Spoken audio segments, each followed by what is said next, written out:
All right, and this is where we start. The funeral of Luzuko Koti, former communications director at the Nelson Mandela Foundation and former Umhlobo Wenene radio presenter, is being held in Gqeberha in the Eastern Cape. Koti died from cancer in Johannesburg at a time when he was business manager for Channel Africa. SABC News reporter Mcebisi Ngqina joins us now live from Gqeberha. A very good morning to you, Mcebisi. Thanks indeed for your time. So a lot of tribute has been paid to Luzuko Koti, an astounding media personality. Have the funeral proceedings started yet? Thank you so much, Griselda, and also good morning to the viewers. Yes, the funeral service has just started in this church right behind me of the late Luzuko Koti. It is the man that actually needs no introduction in the media landscape. LZK has worked for a number of organizations, especially for Umhlobo Wenene. He has also worked as an assignment editor for television here in the PE office. From there, he also worked as a spokesperson for the Nelson Mandela Foundation.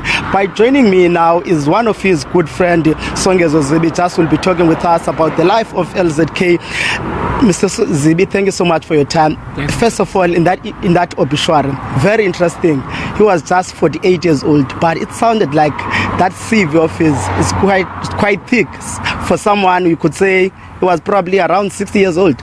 He was taking his chances. You could say he has done it all. Well, they say life is measured by what you do. And if we look at what Luzuko did during his 48 years of life, or 47 and a bit, then we can say that he lived a full life. He loved fully. He worked very hard. He was deeply caring and compassionate. And he cared a lot about South Africa. And he was very professional. As a journalist, as a communicator, and a leader, he took his work and the people that he worked with very, very seriously, and that's something to emulate. And also, as a friend, what are some of your fond memories of him?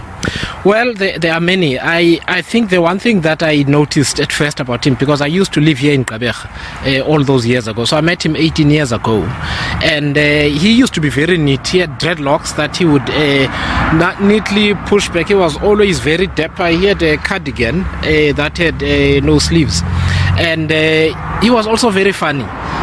So just hanging out with him was always very pleasing. We shared a lot of friends. My flatmates were friends with him.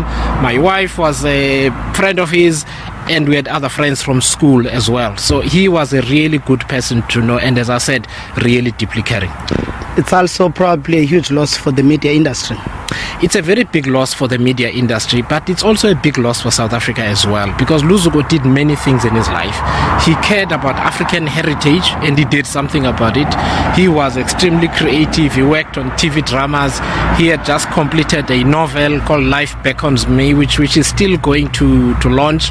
And like I said, he could work with television, he could work with radio news, he could do talk radio. He once kept me on his Umhlobo show from midnight until 1:30 when he had told me that I was only going to be there for 15 minutes. So he lied to me, but he kept me hostage for the entire time through his listeners. So as a journalist, I will really dearly miss him too. Thank you so much, Mr. Zibi, for your time. Griselda, that to Mr. Songezo Zibi, one of Luzuko Koti's friends. Unfortunately, Griselda, it's just a pity that we could not show you those visuals inside of the church. It's actually very packed. It just tells you about the kind of a person that Mr. Koti was. You could see a lot of his friends from the media industry are also inside that church. But luckily enough, we'll be giving you these visuals probably later on. From my side and my colleague Marcus Brenner, back to you in studio.